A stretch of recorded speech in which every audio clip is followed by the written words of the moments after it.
I'm sorry guys, I need to use the stand, so it takes a second to do this. Hello everybody, I'm Aureo. Hey. Hello, nice to see you. This is an open mic, so I've been suggested to try some new material, and usually the suggestion is also to open with an old joke, because then at least people start laughing and then you can test the new material.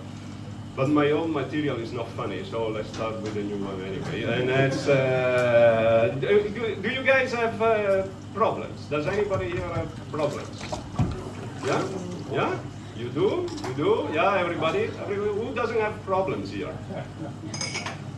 Nobody. That's good, because everybody has problems today. That's, like Kunal was saying, a lot of people go to therapy, and that's a signal that people have problems. In the past, we use substance abuse to solve our problems, whereas today, yeah, see, you are with me on that. Yeah, very good. That's a way to solve problems. But I also think problems are something that is being pushed to us. Because when I was, when you were a kid, you really didn't have any problems. It's not like there was anything going wrong for you. At least I hope so. I had a wonderful childhood, so there was no problem for me back then. And then you go to school and they start, they say, oh, we're going to teach you problems. Yeah, that's what they do, don't they? They put them in your mind. So they say, Joost has 6 apples and he gives 2 to his brother Bart. How many apples have Joost left? It is a problem. So how many apples are left? Joost has 6 apples and he gives 2 to Bart. Okay, 4. How many? 4. Yeah, very good. So you're good at solving problems, you see? At least that's what you think when you're in school. They give you a problem and you say, yeah, it's 4, it's easy, it's easy, it's easy, it's easy. But it's like just with drugs. They pull you in with the easy stuff first, and then one day you wake up and your problems are killing you, and you don't even know how to solve them anymore.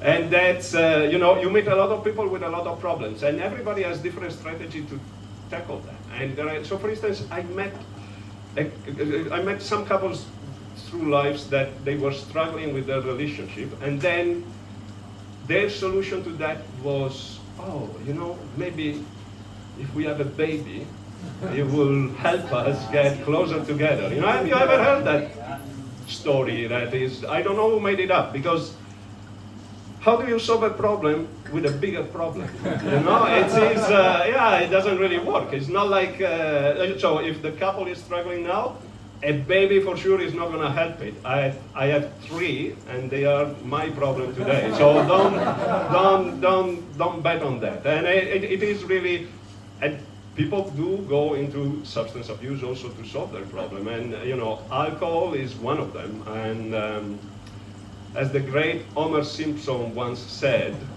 alcohol, the cause of and the solution to all our problems. It is, and so a lot of people drink to solve their problems, but the only thing it does, it makes you forget about them.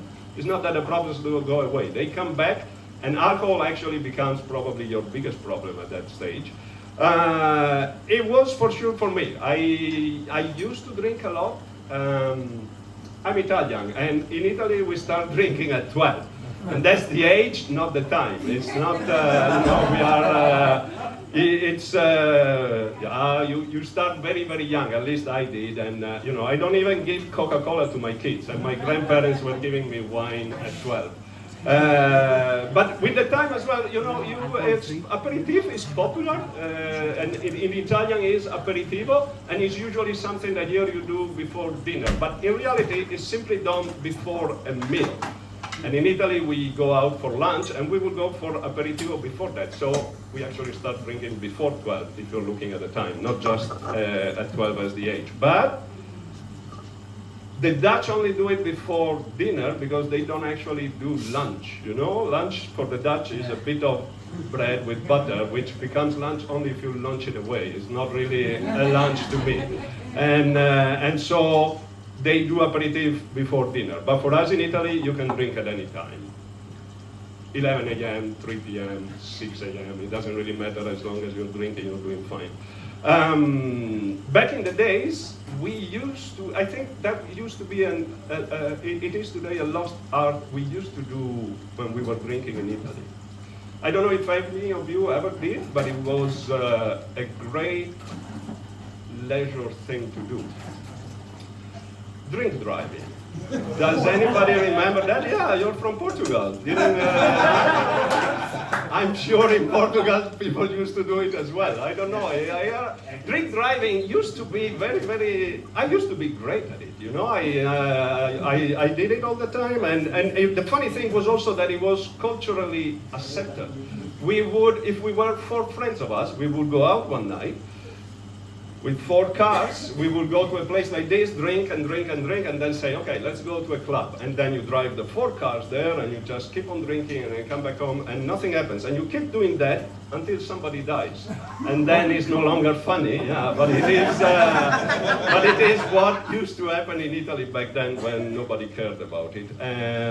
I personally think, yeah, I was a good one, because I never had an accident or anything. Or I had a self-driving car back then, or maybe, you know, it's a driverless car, you can call it, because I was sitting in it, but I for sure wasn't driving.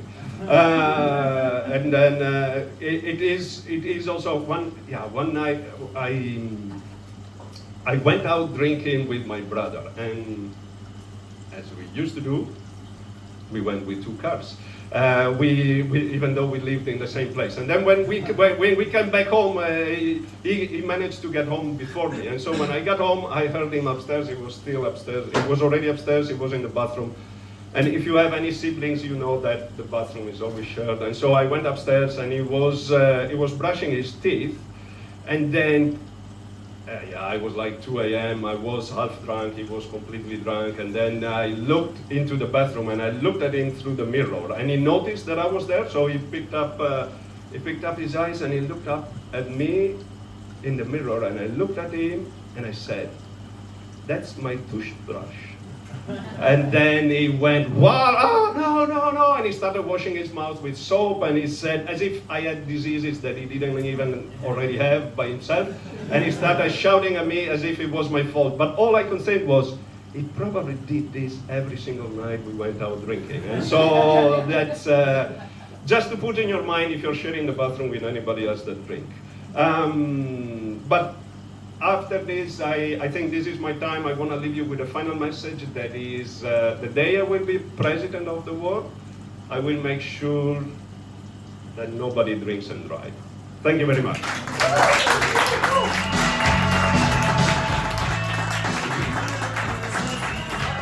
Please give your presidential vote to Aurelio.